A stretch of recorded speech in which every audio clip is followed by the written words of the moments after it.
अब क्या बताएं, टूटे हैं कितने कहाँ से हम, खुद समेटते हैं यहाँ से वहाँ से हम, क्या जाने किस जहां में मिलेगा हमें सुकून, नाराज हैं ज़मीं से खफा आसमां से हम।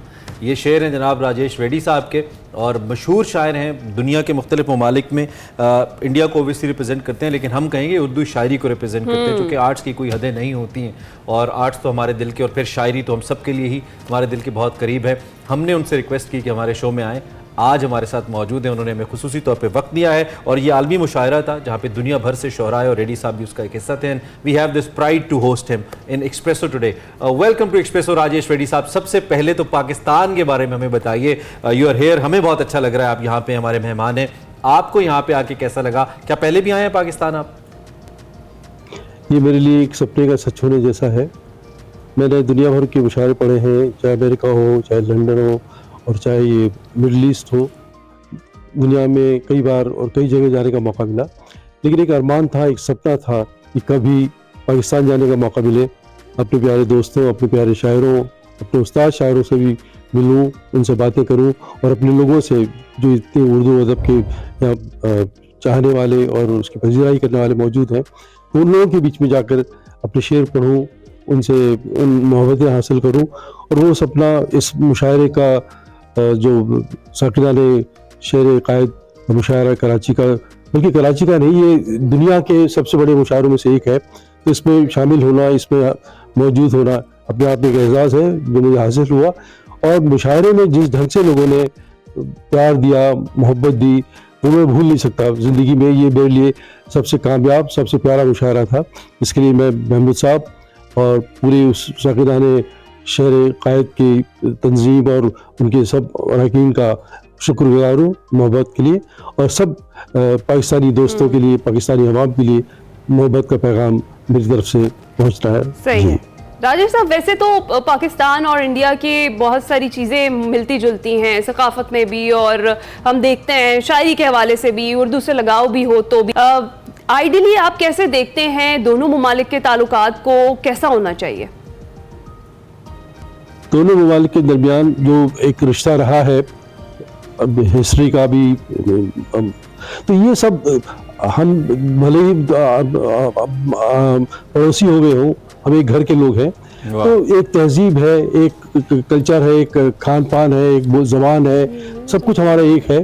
तो हम एक किसी और मुल्क से के तरह से हम एक दूसरे को ट्रीट नहीं कर सकते कि जैसा अमेरिका और इंडिया या अमेरिका और पाकिस्तान। हम हिंदुस्तान और पाकिस्तान है भाई, हमारा कल्चर एक है, हमारी ज़बान एक है, हमारा सब कुछ सोच समझ बातचीत करने का सब कुछ अंदाज एक है।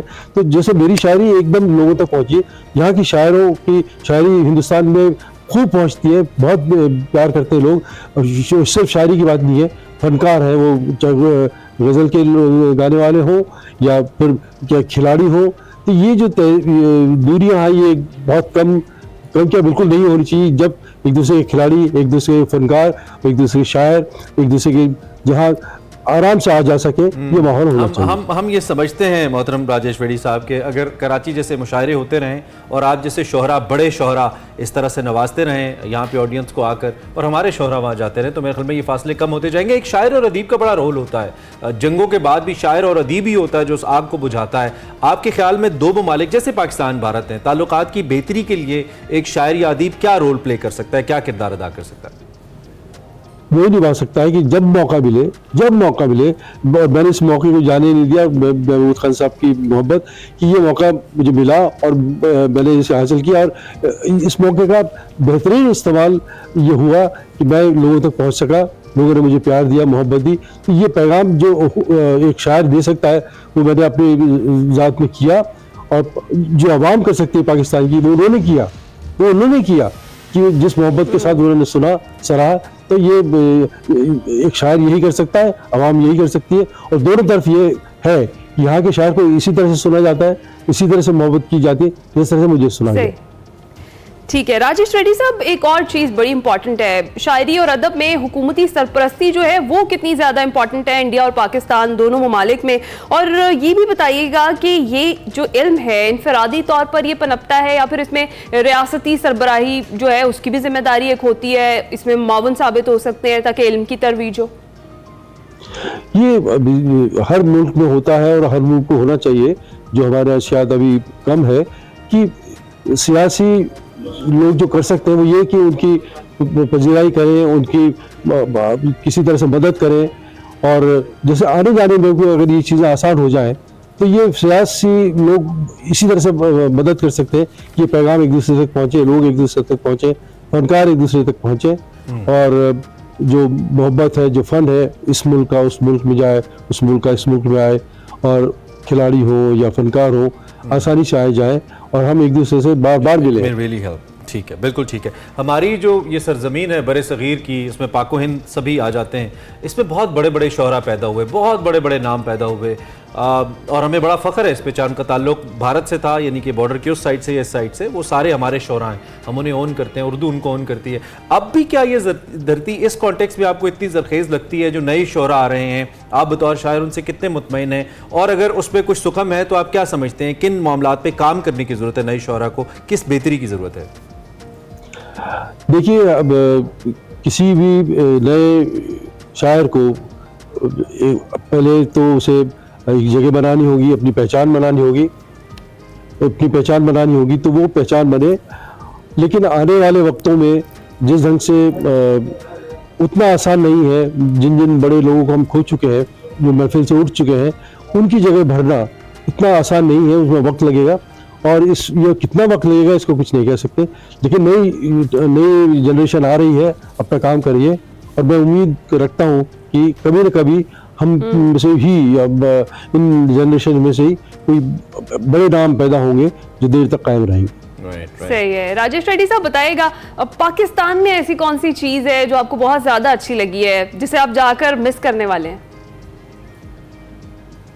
मोहब्बत, मोहब्बत, मोहब्बत, मोहब्बत। वाह। और मुझे लगा ही नहीं कि मैं गैर शब्द बहुत गलत है और उसमें कोई हमारे हिंदुस्तान पाकिस्तान के लिए वो लफ्ज़ बहुत ख़राब लगता है मुझे कि मैं अपने मुल्क से बाहर हूँ। अगर मैं कहूँ तो मुझे लगा ही नहीं कि मैं अपने मुल्क से बाहर हूँ, मुझे लगा मैं अपने ही मुल्क के किसी शहर में हूँ, अपने ही लोगों के बीच। ये सिर्फ आपके जज्बात नहीं है, ये पूरे 1.5 अरब या उससे भी ज़्यादा आबादी जो पाकिस्तान और भारत की है मिला के, उसके जज्बात हैं जो आप बात कर रहे हैं। महज चंद मसलतों के अलावा और कुछ नहीं है और ये मोहब्बतें कायम रहनी चाहिए इंशाअल्लाह। आपका बड़ा रोल है, अदीबों का बड़ा रोल है। आप हमारे साथ नहीं हो नहीं सकता कि हम आपसे कुछ सुने ना। इससे पहले कि हम सेगमेंट को बंद करें, क्लोज़ करें, आप कोई ताज़ा कलाम प्लीज़ हमारे देखने वालों की नज़र कीजिए। एक मतला है जो हिंदुस्तान और पाकिस्तान के आम इंसान, आम शहरी का ये सच है, दुख है।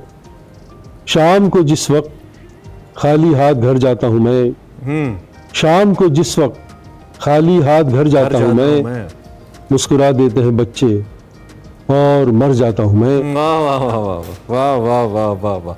राजेश रेड्डी साहब, थैंक यू वेरी मच, बहुत शुक्रिया, बहुत नवाजे। आप तशरीफ़ लाए और आपने हमारे प्रोग्राम को रौनक बख्शी, आपने उस मुशायरे को भी रौनक बख्शी, कराची की फ़िज़ाओं को भी रौनक बख्शी बतौर मेहमान। और हम उम्मीद करते हैं कि आप दीगर शहरों में, जैसे लाहौर है और दीगर शहर है, वहाँ पे भी आप आएंगे और आप जैसे दीगर जो अदीब हैं वो भी आएंगे और हमारे अदीब वहाँ पे जाएंगे और ये सिलसिला नहीं रुकेगा इंशाअल्लाह।